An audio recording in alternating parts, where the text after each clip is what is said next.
Hello student, સ્વાગત છે તમારું ગ્રેવિટી ઇન્સ્ટિટ્યૂટમાં. આપણે ક્લાસ 7 ચેપ્ટર્સ સ્ટાર્ટ કર્યા હતા અને એમાં 4 ચેપ્ટર સુધી આપણે પહોંચી ગયા છે. આજે 5th નંબરનું ચેપ્ટર છે એ આપણે સ્ટાર્ટ કરવાનું છે. હવે ચેપ્ટરનું નેમ શું છે પહેલા જોઈએ. Changes around us, physical and chemical. હવે જો કોઈ પણ તમે સબસ્ટન્સ લઈ લો, કાં એમાં ફિઝિકલ ચેન્જ થતા હોય કાં એમાં કેમિકલ ચેન્જ થતા હોય, એ નોર્મલ છે. હવે ફિઝિકલ ચેન્જ કોને કહેવાય એ તમારે જોવાનું છે ને કેમિકલ ચેન્જ કોને કહેવાય એ જોવાનું છે. શું આપ્યું છે? First physical change. Quick revision છે એટલે ફટાફટ આપણે આના 2 પાર્ટ કરીશું અને સ્ટડી કરીશું. ઠીક છે. પોઈન્ટ નંબર 1 આપ્યો છે ફિઝિકલ ચેન્જ. તમે જો ચેનલ સબસ્ક્રાઇબ નથી કરી તો પહેલા સબસ્ક્રાઇબ કરી લો અને પછી રિવિઝન આપણે આગળ વધારીએ.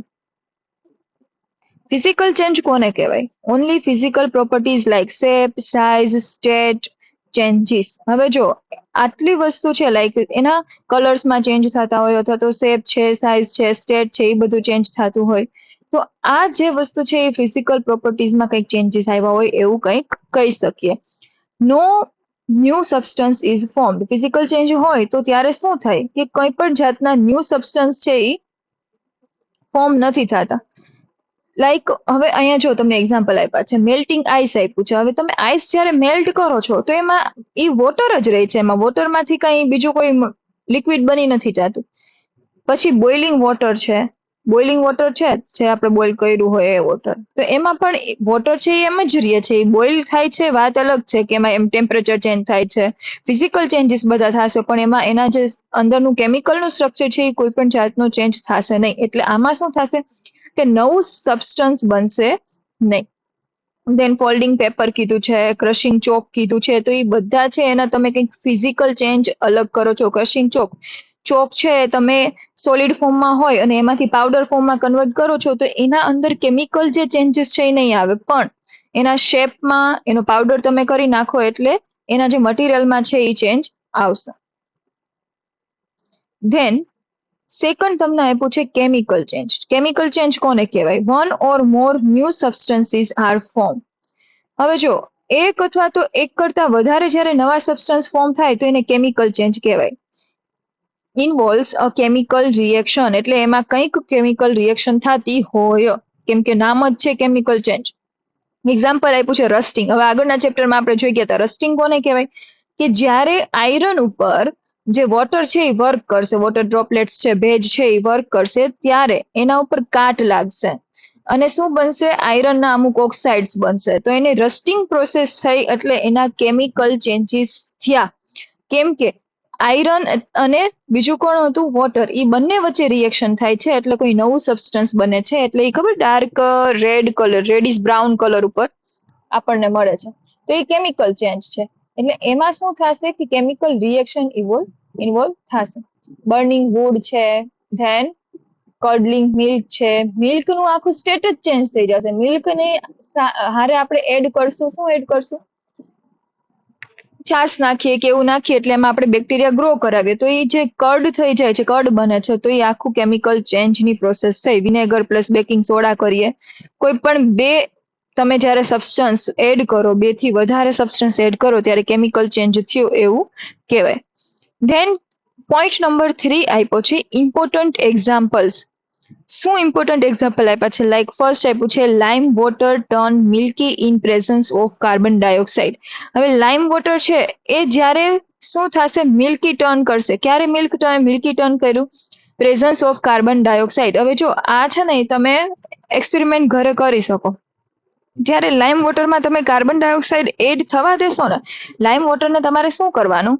કોઈ એક આપણે પ્લાન્ટ લેવાનો, એ પ્લાન્ટની જે ડાળી હોય ને, પાંદડું હોય કે એવું કંઈ પાન હોય કે લીવ્સ હોય ને, એની આજુબાજુમાં તમારે શું કરવાનું? એક પ્લાસ્ટિકની પોલિથીન જેવી બેગ લેવાની, એમાં તમારે લાઇમ વોટર એડ કરી દેવાનું. પછી એ લાઇમ વોટર વાળું જે તમે આખી કોઈ પ્લાસ્ટિકની થેલી લીધી છે તો એને તમારી પાનની ફરતે શું કરી દેવાની? વીંટી દેવાનું. અહીંયા તમારે એક આમ પાંદ રાખવાનું છે અને અહીંયા તમારે શું કરી નાખવાનું? એને બંધ કરી દેવાનું છે. હવે જોજો, તમને ખબર જ છે કે ફોટોસિન્થેસિસ થ્રુ લીવ્સ છે એ પોતાનું જ્યારે ખોરાક બનાવે, પ્રકાશ સંશ્લેષણ કરે, ત્યારે શું એમાંથી બહાર કાઢશે? CO2 બહાર કાઢશે.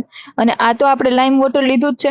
એ CO2 બહાર કાઢશે એટલે એ CO2 છે એ લાઇમ વોટર આરે શું કરશે? રિએક્શન કરશે. એટલે લાઇમ વોટર અને કાર્બન ડાયોક્સાઇડ રિએક્ટ કરશે ત્યારે આપણને જે આ મળશે સબસ્ટન્સ, એ મિલ્કી કલરનો મળશે. મિલ્કી એટલે તો ખબર પડે ને, દૂધ જેવું. દૂધમાં પાણી એડ કર્યું હોય ને થઈ જાય ને એવું તમને અહીંયા મળશે.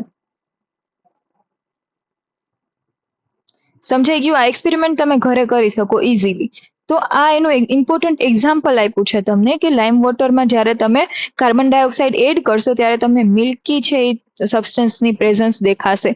ધેન સેકન્ડ આપ્યું છે રસ્ટિંગ ફ્રોમ આયરન ઓક્સાઇડ. એટલે જો મેં એમ જ કીધું તમને કે આયરન છે, આયરન લોખંડ છે, એ જ્યારે વોટર એટલે કે ભેજની ને એની હાજરીમાં રિએક્શન કરશે, H2O ની હાજરીમાં, ત્યારે તમને એના ઓક્સાઇડ મળશે, આયરન ઓક્સાઇડ મળશે. અને આયરન ઓક્સાઇડ છે એ કેવા કલરનું હશે?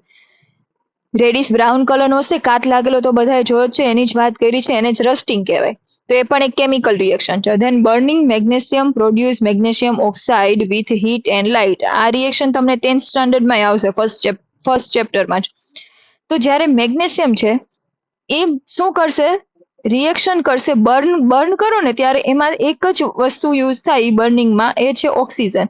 મેગ્નેશિયમ ઓક્સિજન આરે રિએક્શન કરશે ત્યારે તમને એક પ્રોડક્ટ આપશે, એ છે MgO. શું આપશે? MgO. તો આ થઈ એની કેમિકલ રિએક્શન થઈ અને શું મળશે તમને? હીટ એન્ડ લાઇટ મળશે. તો આ બધા એને ઇમ્પોર્ટન્ટ એક્ઝામ્પલ આપ્યા છે. ત્રણ એક્ઝામ્પલ તમારી ટેક્સ્ટ બુકમાં બ્રીફલી આપેલા છે, એટલે તમારે યાદ રાખવાનું છે. ધેન કમ્બશનની પ્રોસેસ આપી છે, પોઈન્ટ નંબર 4. આ પણ ટોપિક અલગથી જ છે, આપણે અહીંયા ક્વિકલી ભણીએ છીએ. Combustion is a chemical reaction in which a substance react with oxygen and produce heat or light. Combustion છે એ કેવી પ્રોસેસ છે? કેમિકલ રિએક્શન છે, જેમાં શું થાય છે? Substance react with oxygen. કોઈ પણ સબસ્ટન્સ હોય તો એ ઓક્સિજન આરે શું કરે? રિએક્શન કરે અને હીટ અને લાઇટ છે એ પ્રોડ્યુસ કરે. એટલે તમે જે મેગ્નેશિયમ વાળી પ્રોસેસ છે ને એને કમ્બશનની પ્રોસેસ કહી શકો. એમાં શું થશે? મેગ્નેશિયમ છે એ ઓક્સિજન આરે રિએક્શન કરે છે ત્યારે જ આપણે મેગ્નેશિયમ ઓક્સાઇડ મળે છે અને હીટ અને લાઇટ પ્રોડ્યુસ થાય છે. તો કમ્બશનની પ્રોસેસ એ જ કહેવાય કે જેમાં કેમિકલ રિએક્શન એવી થાય કે જેમાં કોઈ પણ સબસ્ટન્સ હારે ઓક્સિજન રિએક્શન કરે એટલે હીટ અને લાઇટ પ્રોડ્યુસ થાય. હવે તમને આપ્યું છે ફાયર ટ્રાયેંગલ. આ ફાયર ટ્રાયેંગલ છે એ ખાસ યાદ રાખવાનું છે. ફાયર ટ્રાયેંગલ શું છે એ જોઈએ આપણે. Fuel, oxygen, 3 requirements for combustion. કમ્બશનની પ્રોસેસમાં 3 એવી રિક્વાયરમેન્ટ છે એ તમને કીધી છે, ફ્યુલ, ઓક્સિજન અને હીટ. જો એક જગ્યાએ ફ્યુલ, એક ખૂણા ઉપર, એક ખૂણા ઉપર ઓક્સિજન અને એક ખૂણા ઉપર હીટ. જ્યારે કોઈ પણ સબસ્ટન્સ છે અને ફ્યુલ છે, કમ્બશન જે આપણે સબસ્ટન્સ લઈએ ને એ ફ્યુલ કહેવાય. હવે તમે એને જ્યારે ઓક્સિજન આપો છો, ઓક્સિજન આપો એટલે એ હીટ કન્વર્ટ કરે. હીટ એટલે એનર્જી ને હીટ ને લાઇટ ને બધું આપે. એ 3 છે એ મેઇન પોઈન્ટ છે કમ્બશનની પ્રોસેસના. એટલે આ ટ્રાયેંગલ છે એ ખાસ આવડવું જોઈએ. ફ્યુલ એટલે જે આપણે સબસ્ટન્સ લીધો છે એની વાત કરી છે, કમ્બસ્ટિબલ સબસ્ટન્સ. ધેન આપણે ઓક્સિજનની એની હારે રિએક્શન કરાવશું એટલે આપણને હીટ મળશે અને એ ઇગ્નિશન ટેમ્પરેચર કીધું છે કે હાઈએસ્ટ ટેમ્પરેચર ઉપર શું કરશે? હીટ કરશે. મેગ્નેશિયમ ઓક્સાઇડ વાળું એક્ઝામ્પલ જ આમાં બેસ્ટ બેસે છે. ધેન પોઈન્ટ નંબર 5 છે ઇગ્નિશન ટેમ્પરેચર કોને કહેવાય? તો minimum temperature at which a substance catches fire. શું થાય કે એટલું મિનિમમ ટેમ્પરેચર હોય કે જ્યારે મેગ્નેશિયમ ઓક્સિજન હારે રિએક્શન કરશે એટલે એટલા મિનિમમ ટેમ્પરેચરમાં પણ શું કરશે? ફાયર કેચ કરી લેશે અને શું થશે? એકદમથી લાઇટ અને હીટ પ્રોડ્યુસ થશે. તો minimum temperature at which a substance catches fire એને શું કહેવાય? ઇગ્નિશન ટેમ્પરેચર કહેવાય. ધેન પોઈન્ટ નંબર 6 આપ્યો છે કેન્ડલ બર્નિંગ. આ પણ તમને અલગથી ટોપિક આપ્યો છે. શું છે candle burning? Melting and evaporation of wax. Physical change. હવે જો જ્યારે તમે કોઈ વેક્સની, વેક્સ એટલે કે મીણબત્તી છે કે એ બધું, તો એ મીણબત્તી લ્યો અને એને તમે જ્યારે ઓગાળશો એટલે કે હીટ આપશો ત્યારે એ વેક્સ છે એ શું થશે? ઇવોપરેટ થશે, મેલ્ટ થશે અથવા ઇવોપરેશન થશે એનું, કેમ કે તમે કાળા કાળા ધુમાડા થતા ને બધું જોયું જ છે. તો એના ફિઝિકલ ચેન્જ થયો, એમાં કોઈ પણ જાતનું કેમિકલ ચેન્જ થશે નહીં. But burning of wax vapour, જ્યારે વેક્સની જે વેપર છે એ બંધ થશે અને એ જે કાળો ધુમાડો મેં તમને કીધું એ કાર્બનના અમુક ફોર્મ્સ ક્રિએટ કરશે, તો એમાં આપણે એમ જોઈ શકાય કે એ કેમિકલ ચેન્જ કરે છે. પણ એ જ ઓગળીને ખાલી જે મીણ છે એ નીચે વેક્સ નીચે પડતું હોય તો એમાં ખાલી ફિઝિકલ ચેન્જ થાય. એ ઠંડુ પડે તો પાછું એ જ વેક્સ બની જશે, એમાં ખાલી ફિઝિકલ ચેન્જ થશે. પણ એની જે વેપર છે એ બંધ થશે તો એ બ્લેક બ્લેક ફોર્મ ક્રિએટ કરશે કાર્બન વાળું, તો એ કેમિકલ ચેન્જ કહેવાય.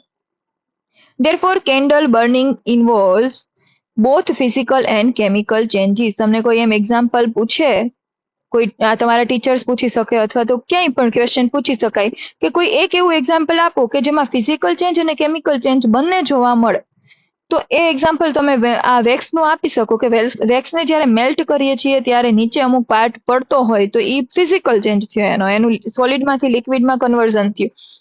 પણ એ જે વેક્સને આપણે હીટ કરીએ છીએ ત્યારે એમાંથી વેપર બને છે, વેપર બર્ન થાય છે ત્યારે અમુક કાર્બનના ફોર્મ બને છે, તો એ કેવા ચેન્જ થશે? કેમિકલ ચેન્જ થશે.